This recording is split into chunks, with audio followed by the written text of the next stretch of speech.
Allahu Akbar, Allahu Akbar.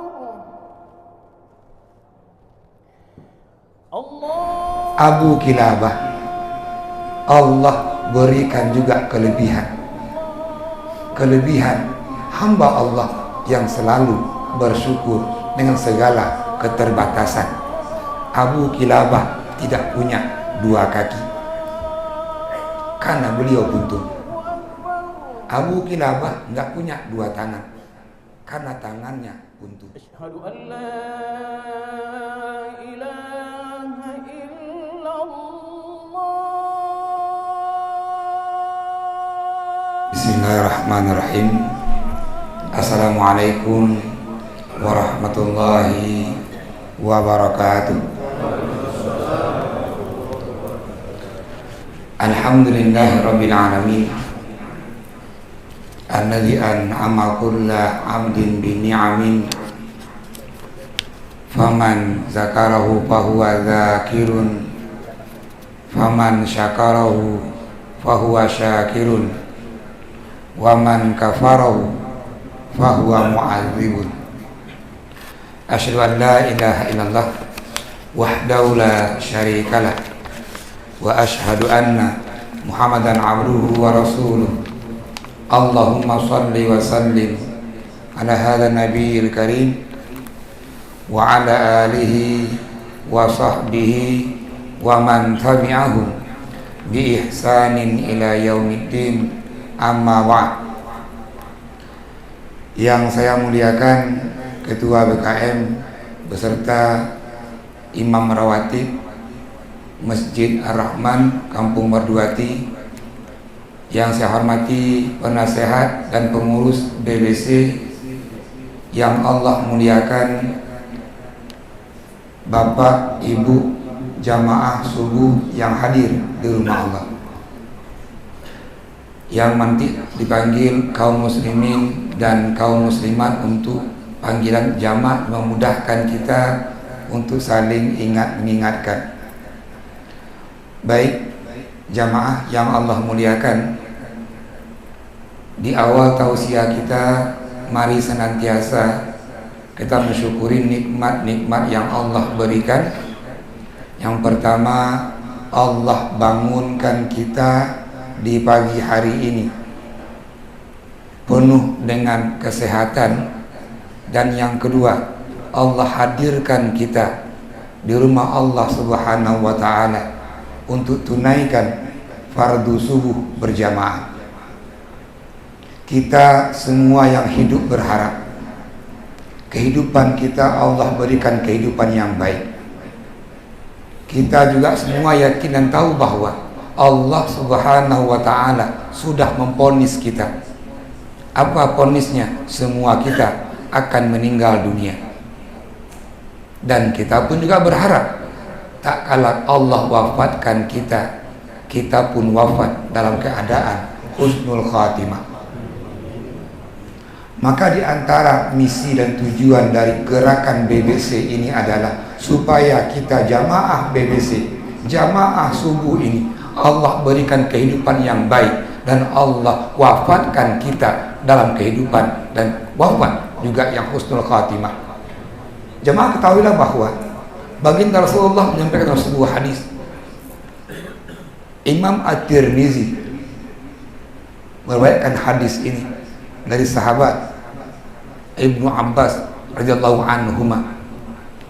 Nabi bersabda, ketika Nabi menyampaikan bahwa Nabi bertemu dengan Allah Subhanahu wa ta'ala dalam mimpi beliau, dan Allah bertanya, "Ya Muhammad." Nabi menjawab, "Labbaik ya Rabbi wa sa'daik." Ya Allah yang mulia, yang maha mulia, kata Rasulullah. Allah bertanya, "Fima yahtasimul mala'ul a'la." Ya Muhammad, engkau tahu enggak, kata Allah, apa yang diperdebatkan oleh para malaikat di tempat yang tinggi? Nabi di awal waktu tidak mengetahui, sampai Allah mengajarkan apa yang diperdebatkan oleh para malaikat di tempat yang tinggi, sampai Nabi menjawab, Ketika di kali yang kedua Allah bertanya, "Ya Muhammad, fi makhtasim al-mala'ul a'la." Nabi menjawab, "Fi darajat wal kafarat." Yang diperdebatkan oleh para malaikat adalah ketinggian derajat dan pengampunan dosa.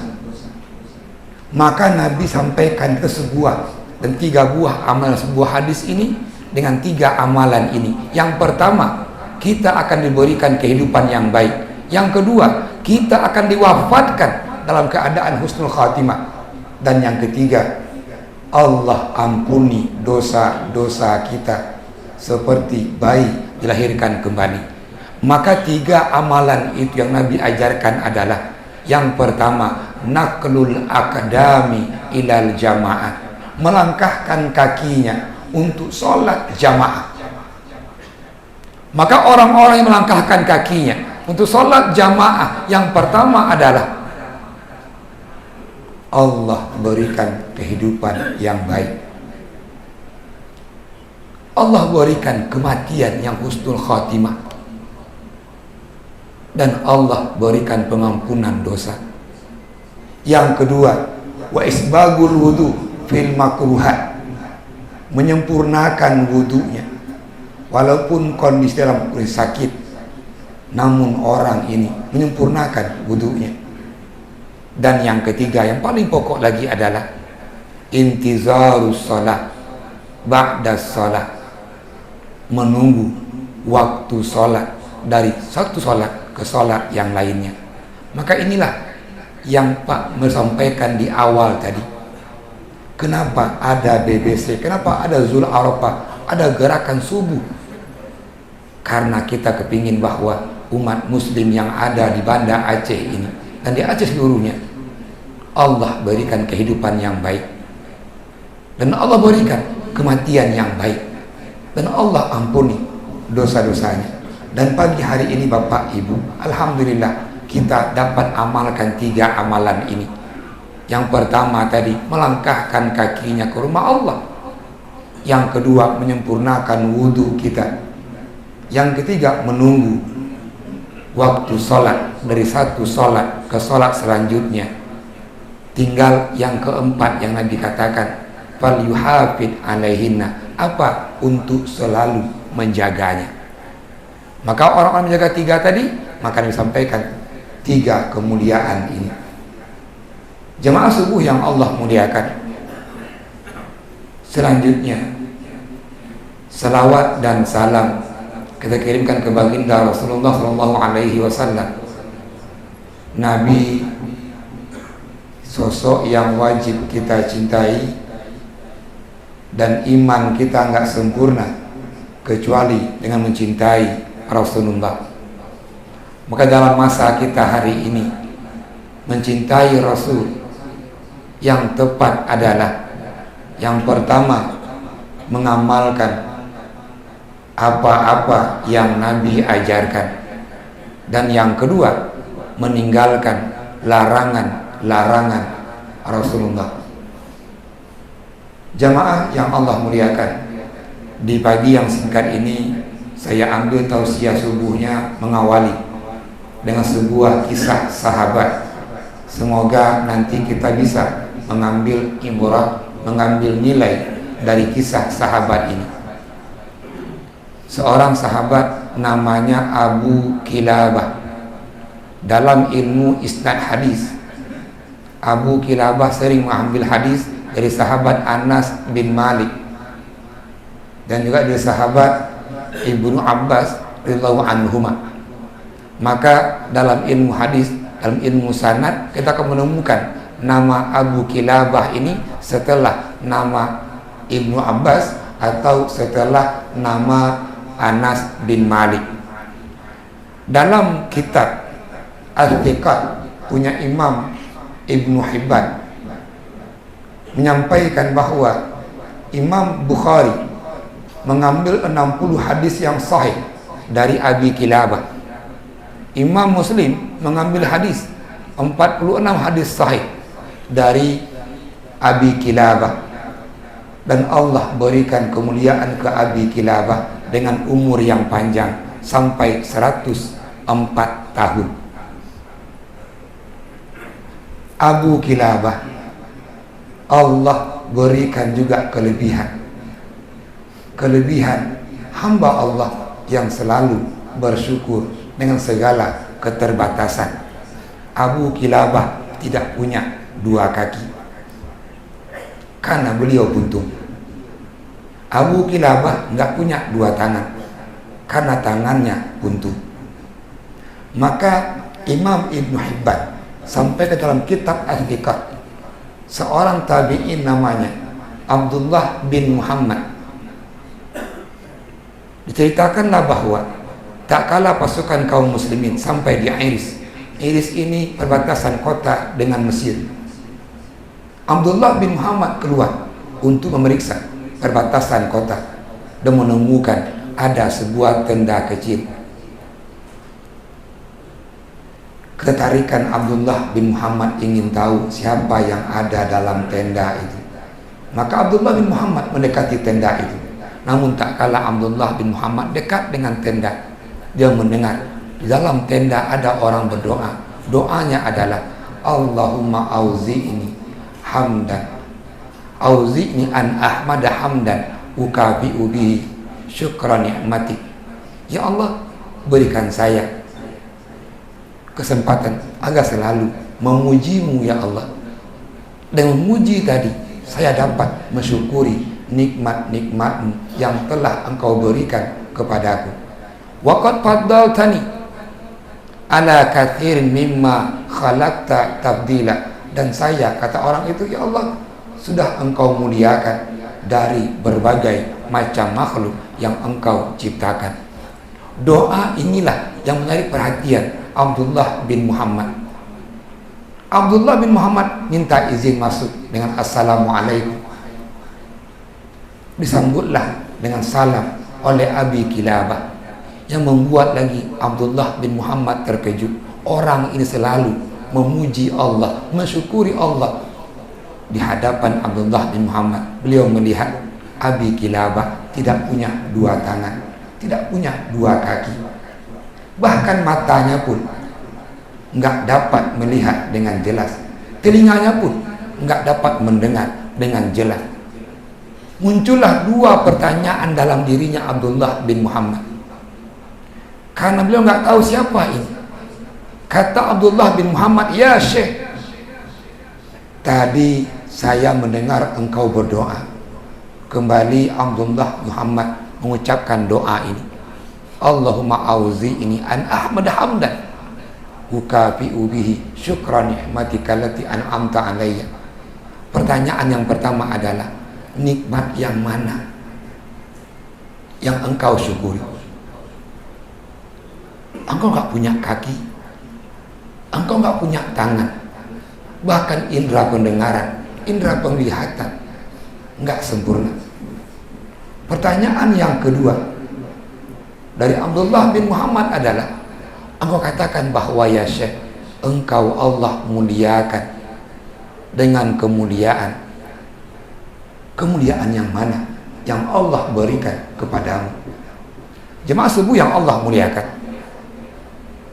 Maka Abu Kilabah, yang nama lengkap beliau adalah Abdullah bin Zaid al-Jarmi, menjawab, wahai hamba Allah, kata beliau, saya selalu bersyukur.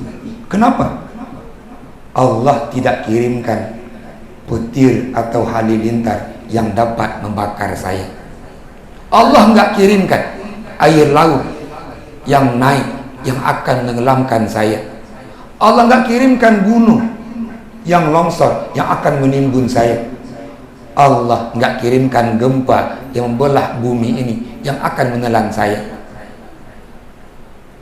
Saya bersyukuri itu, kata Abu Kilabah.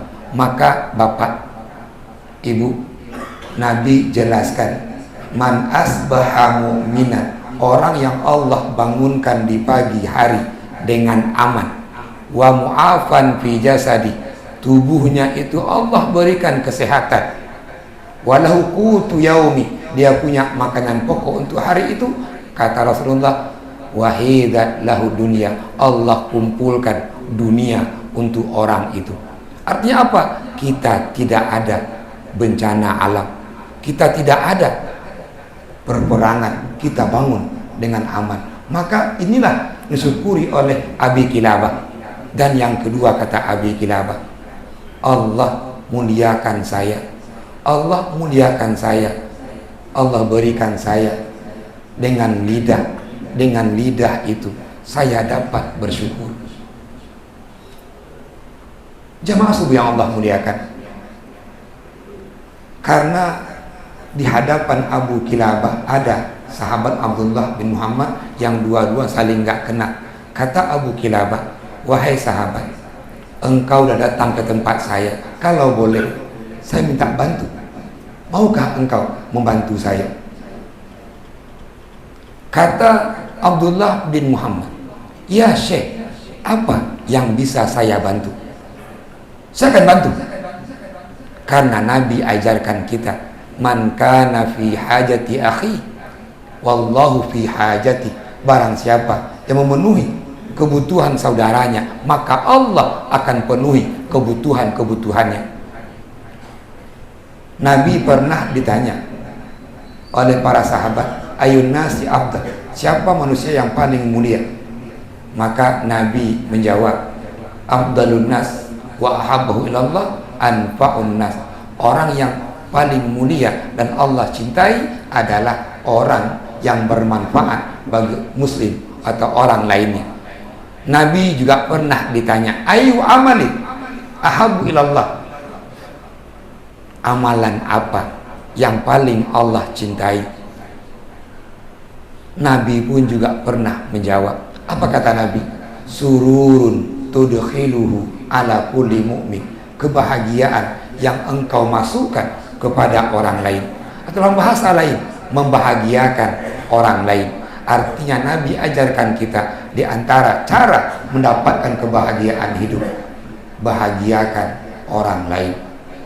Tak kala kita seorang ayah punya anak, kita bahagiakan anak kita. Dan tak kala anak-anak kita bahagia, kita akan bahagia. Kita punya pendamping hidup, kita berusaha membahagiakan pendamping hidup yang ada bersama kita. Tak kala pendamping hidup kita bahagia, kita akan bahagia. Kita punya tetangga sebelah, dan kita berusaha membahagiakan tetangga sebelah rumah kita. Tak kala tetangga kita bahagia, kita pun juga bahagia. Kesimpulannya adalah semakin banyak orang-orang yang kita bahagiakan, maka kita akan semakin bahagia. Maka Abdullah bin Muhammad menyambut permintaan Abi Kilabah, kalau boleh apa yang bisa saya bantu? Kata Abu Kilabah, saya punya seorang anak, yang anak saya itu kalau datang waktu sholat, dialah yang mewudukan saya. Kalau saya lapar, dialah yang kasih saya makan.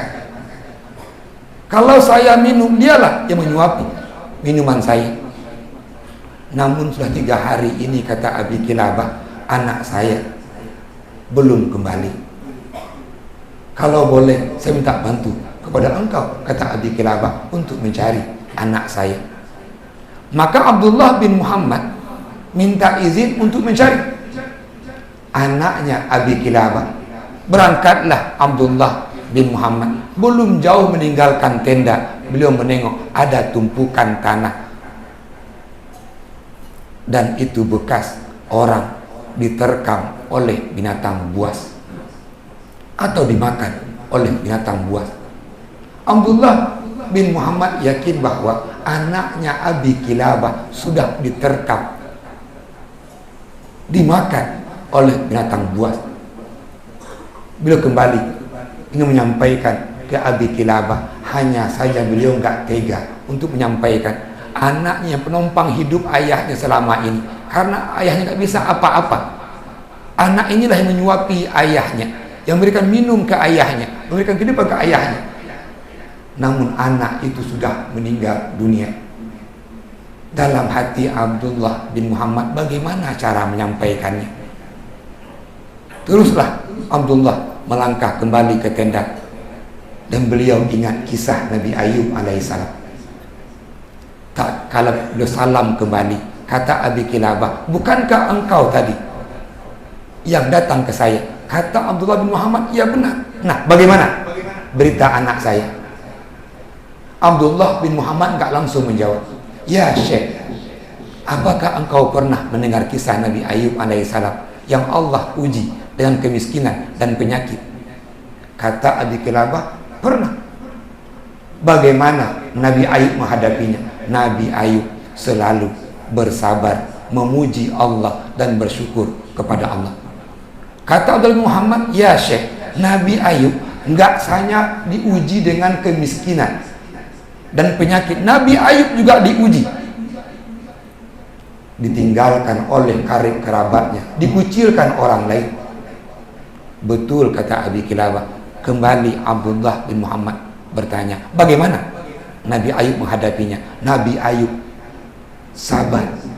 Nabi Ayub memuji Allah dan bersyukur kepada Allah. Kembali kata Abdullah bin Muhammad, ya Syekh, Nabi Ayub juga diuji. Beliau punya anak 12 orang yang wafat sekaligus.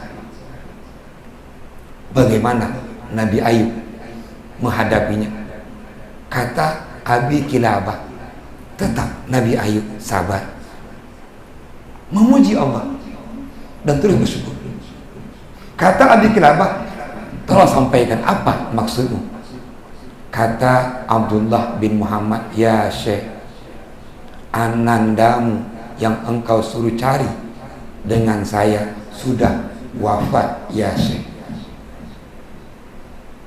Abdullah bin Muhammad khawatir Abi Kilabah enggak siap menerima berita ini karena hidupnya ditopang oleh anaknya. Jamaah, tengok kalimat yang keluar dari mulutnya Abi Kilabah tak kala tahu bahwa anaknya meninggal dunia. Kata Abi Kilabah, alhamdulillahilladzi wahabali waladan salihan la yaqsillah. Alhamdulillah, kata Abi Kilabah, Allah berikan saya anak yang saleh, yang tidak berwasiat kepada Allah. Allah berikan anak saya yang taat kepada saya, dan Allah ambil anak saya. Anak itu belum sempat berbuat maksiat. Satu-satunya anak yang nopang hidupnya Abi Kilabah, yang selama ini menyuapi Abi Kilabah, memberikan minum Abi Kilabah, sekaligus mewudukan Abi Kilabah. Anak itu sudah berangkat, dan Abi Kilabah katakan, alhamdulillahilladzi wahabali waladan salihan. Alhamdulillah, Allah berikan saya anak yang saleh, dan Allah ambil anak saya, dan dia tidak sempat berbuat maksiat. Ini musibah yang disyukuri. Sampai Abdullah bin Muhammad menangis dengan kalimatnya Abi Kilabah, ini orang diuji, namun jawabannya tetap alhamdulillah, selalu memuji Allah. Sambil menangis, terperhatikan Abdullah bin Muhammad bagaimana pergerakan daripada Abi Kilabah. Abi Kilabah duduk dan ambil napas yang panjang, ucapkan la ilaha illallah. Saat itu Allah ambil juga nyawanya Abi Kilabah di umur 104 tahun. Jamaah, Abdullah bin Muhammad nggak tahu apa yang mau dibuat, nggak kenal siapa orang ini, namun wafatnya sangat tragis, memberikan kesan yang sangat mendalam ke Abdullah bin Muhammad. Beliau ambil kain, ditutuplah jasadnya Abi Kilabah sambil beliau menangis, sampai akhirnya ada 4 orang datang dan bertanya, ya Abdullah, kenapa engkau menangis? Saya punya kawan orang yang tua ini. Ceritakanlah oleh Abdullah bin Muhammad. Kata 4 orang ini, tolong buka penutup jasadnya, mungkin kami kenal. Dibukalah penutup jasadnya. Kata 4 orang itu, kami sangat kenal orang ini. Inilah Abi Kilabah, sahabat Rasulullah, yang mukanya nggak pernah kecuali pakai untuk sujud, yang matanya nggak pernah menengok hal-hal yang Allah larang, yang lisannya nggak pernah berhenti dari berzikir dan memuji Allah Subhanahu wa ta'ala. Maka jamaah yang Allah muliakan, di subuh hari ini kita belajar dari kisahnya sahabat Abi Kilabah. Apa? Mensyukuri nikmat-nikmat yang Allah berikan. Betul kita hari ini mungkin di umur mulai senja, kaki mulai lemah, lalu ketahuilah bahwa kita masih punya kaki yang harus kita syukuri. Di umur kita yang senja ini, mungkin pendengaran kita, penglihatan kita mulai kabur. Namun ketahuilah bahwa itu nikmat yang Allah berikan. Maka bagaimana cara kita mensyukuri nikmat? Dalam kitab A'malul Qulub punya Syekh Muhammad Saleh Al-Munajjid menyampaikan, yang pertama, Abi Kilabah mengajarkan kita bersyukur itu pertama adalah dengan hati. Apa dengan hati? Meyakini apa yang ada, yang kita miliki hari ini, itu Allah Subhanahu wa Ta'ala yang memberikan. Yang kecil saya tadi, banyak orang Bapak dari malam buat alarm. Untuk apa? Bangun pagi, bangun subuh. Alarmnya bunyi, dia nggak bangun. Namun kita alhamdulillah, setiap pagi Allah bangunkan kita. Setiap pagi Allah hantarkan kita tunaikan subuh berjamaah. Ini merupakan sebuah nikmat yang besar. Maka yang pertama adalah mensyukuri nikmat itu. Kita mensyukuri dengan hati kita. Kita meyakini semua yang kita miliki hari ini Allah Subhanahu wa Ta'ala yang memberikan. Yang kedua, dengan lisan kita mengucapkan Alhamdulillah, dan kalimat Alhamdulillah itu berangkat dari hati yang penuh dengan kesyukuran tadi. Yang paling pokok adalah asyukru bil jawari, syukur dengan anggota tubuh kita ini.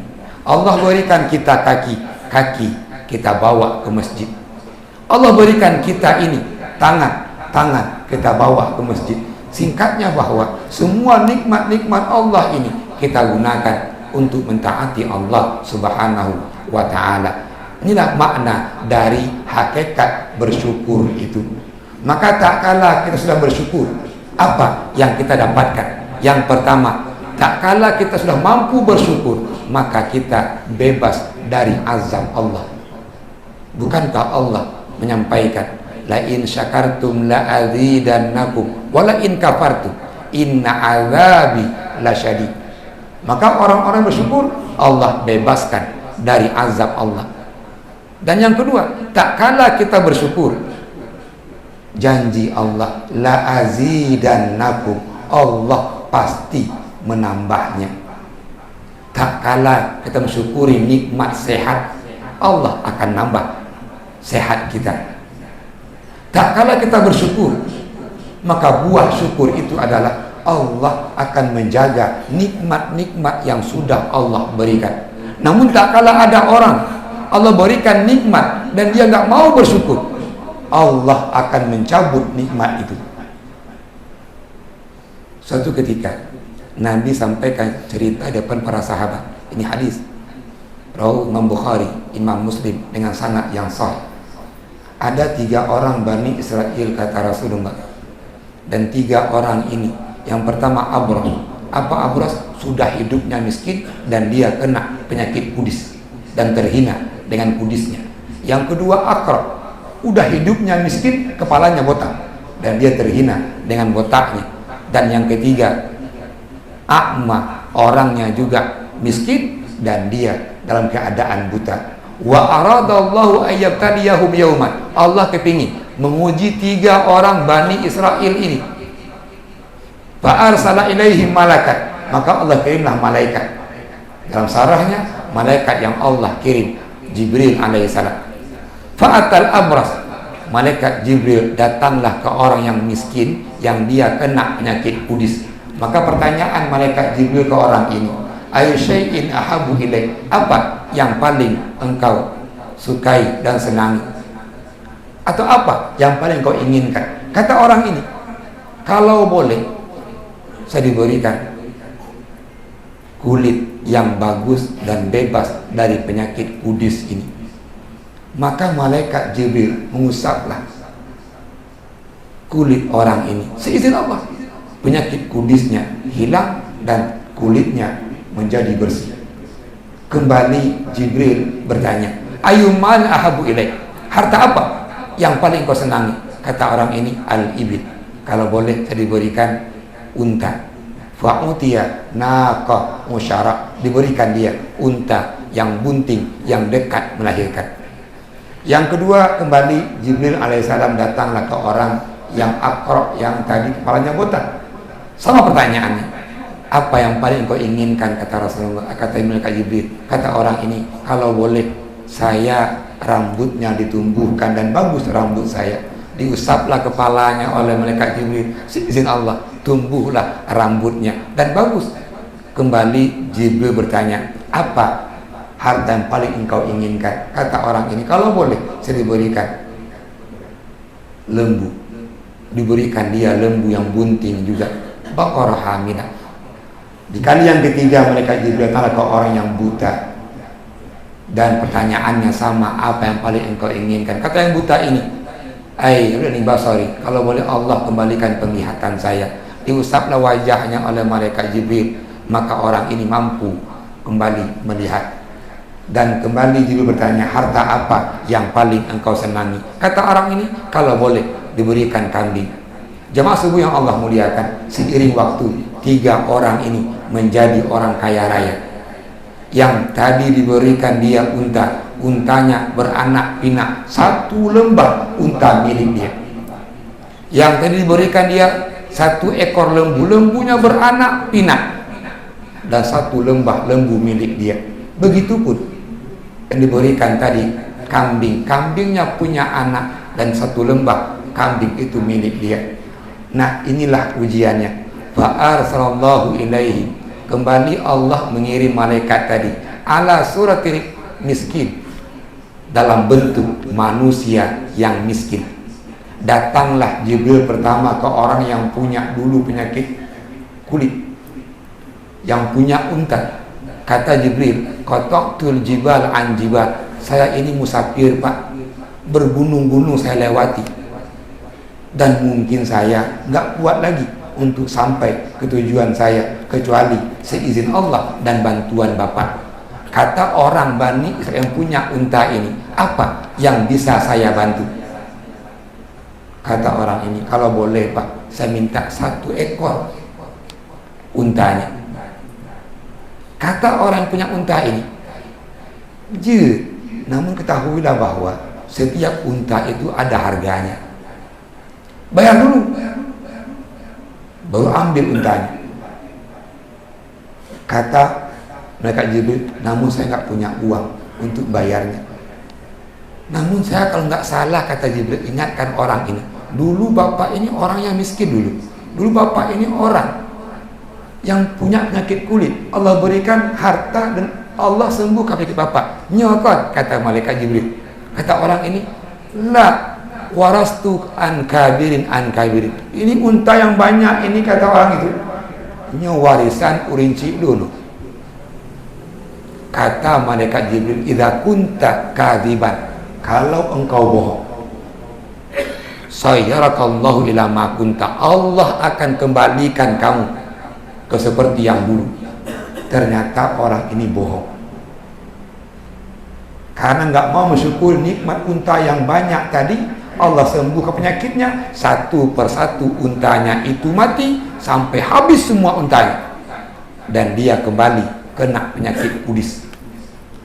Apa ini? Allah cabut nikmat Allah karena tidak bersyukur. Sama orang kedua juga, ketika malaikat Jibril datang ke orang yang kedua yang punya tadi lembu yang banyak, malaikat Jibril minta lembunya 1 ekor, gak mau kasih. Sama jawabannya, nyoh usaha lun carang usaha, maka banyak lembu saya. Kata malaikat Jibril, idza kunta kadiban, kalau engkau bohong, maka Allah akan kembalikan seperti semula, 1 persatu juga lembunya mati sampai orang ini miskin kembali dan kepalanya botak lagi. Jemaah yang Allah muliakan, namun tak kalah malaikat Jibril datang ke orang yang ketiga, minta 1 ekor kambingnya. Kata orang yang punya kambing ini, wahai saudara, saya dulu orang yang buta, Allah kembalikan penglihatan saya. Kata orang ini, saya dulu nggak punya apa-apa, Allah berikan saya kambing yang banyak ini. Kalau engkau minta satu, kata orang ini, masih tak ambil, berapa engkau mau? Kata apa? Cok ubena, bena galak. Yang engkau nggak suka, kata orang ini, tinggalkan. Malaikat Jibril senyum dan katakan, barakallahu laka wa fi malika. Allah berkahi dalam dirimu dan juga dalam hartamu. Dalam hadis ini Nabi menutup kisahnya, ubtulitu, kalian diuji. Tak kalah punya harta, ubtulitu, kalian diuji. Dua saudaramu gagal dalam ujian ini karena tidak mensyukuri nikmat yang Allah berikan. Dan kamu, kata Nabi Jibril, yang berhasil karena mensyukuri nikmat itu. Maka tak kalah kita bersyukur, maka Allah juga menjaga nikmat-nikmat Allah yang sudah Allah berikan kepada kita. Bapak Ibu yang Allah muliakan, tak kalah kita bersyukur, ijabatu doa, Allah akan menjawab doa-doa kita. Maka di antara kunci doa-doa kita ini Allah ijabah adalah kita selalu mensyukuri nikmat-nikmat yang Allah berikan. Mungkin terakhir, bagaimana caranya supaya kita menjadi orang-orang yang selalu mensyukuri nikmat-nikmat Allah. Maka Nabi ajarkan kita yang termaktub dalam kitab A'malul Qulub punya Muhammad Saleh Al-Munajjid. Yang pertama, kata Nabi, selalulah menengok orang yang di bawah kita. Kalau kita hari ini sakit kakinya, tengoklah banyak orang yang nggak punya kaki. Kalau hari ini matanya nggak mampu menengok sebelah, ketahuilah berapa banyak orang yang buta yang kondisinya jauh di bawah kita. Kalau hari ini kita punya rumah hanya 2 kamar, ketahuilah banyak orang yang nggak punya rumah bahkan tinggal di kolong jembatan. Maka tengoklah, kata Nabi, orang-orang yang di bawah kita, karena kita akan selalu bersyukur. Yang kedua yang perlu kita amalkan adalah kita meyakini bahwa nikmat-nikmat yang Allah berikan ini Allah akan minta pertanggungjawaban. Semua kita ini hafal, latus alunna yauma idzin anin naim. Kalian pasti, kata Allah, akan ditanya tentang nikmat-nikmat Allah yang Allah berikan. Dan sering diulang oleh para penceramah, la tazulu qadama abdin yaumal qiyamah. Nanti di hari kiamat kaki kita belum bergeser hatta yus'ala an arba'in, sampai kita ditanya tentang 4 perkara. An umrihi fima afna, tentang umurnya kemana dihabiskan. An jismihi fima ablah, tentang sehatnya kemana digunakan. An ilmihi fima fa'al, tentang ilmunya apa yang dia amalkan dengan ilmunya. An malihi fima tasab wa fima anfaq, tentang hartanya dari mana dapatkan dan kemana digunakan. Jamaah yang Allah muliakan, selanjutnya adalah untuk menjadi hamba Allah yang selalu bersyukur. Ketahuilah bahwa tuzkar, selalu menghitung, mengingat-ingat nikmat yang Allah berikan. Maka tak kalah kita mengingat mata kita, inilah mata yang Allah berikan. Tak kalah kita melihat wajah kita di kaca, inilah wajah yang Allah berikan, dan semua nikmat-nikmat lainnya. Dan yang terakhir, kita selalu berdoa kepada Allah, semoga kita Allah jadikan hamba Allah yang selalu bersyukur. Suatu ketika Nabi dijumpai oleh Muaz bin Jabal, dan ini hadis dari Muaz bin Jabal. Nabi peganglah Muaz bin Jabal. Apa kata Nabi? Ya Muaz, inni la uhibbuk. Kata Nabi, ya Muaz, saya sangat mencintaimu. Kata Muaz, ya Rasul, wallahi inni la uhibbuk, saya Nabi juga sangat mencintaimu. Kata Nabi, ya Muaz, usika, saya berwasiat, la tada'anna, jangan pernah tinggal ya Muaz, kata Nabi, fi duburi salatika, di penghujung salatmu. Setelah kita baca tahiyat, sebelum salam, nah Nabi ajarkan apa yang kita baca. Ini Nabi ajarkan ke Muaz bin Jabal, jangan pernah tinggal Setelah kita baca tahiyat dan kita sebelum salam, Nabi ajarkan Allahumma a'inni ala dzikrika wa syukrika wa husni ibadatik. Di antara doa kita semoga jadi hamba-hamba Allah yang selalu bersyukur, baca mungkin di subuhnya Allahumma a'inni ala dzikrika wa syukrika wa husni ibadatik. Nanti tak kala zuhur atau maghribnya tadi ta'awuz yang 4 yang Nabi ajarkan juga. Ini ada 4 bacaan doa yang dibaca sebelum kita salam. Dan untuk mendapatkan hamba Allah bersyukur, maka perbanyaklah doa ini sebelum salam dalam sholat. Baik jamaah yang Allah muliakan, mohon maaf atas kesalahan. Saya akhiri. Assalamualaikum warahmatullahi wabarakatuh.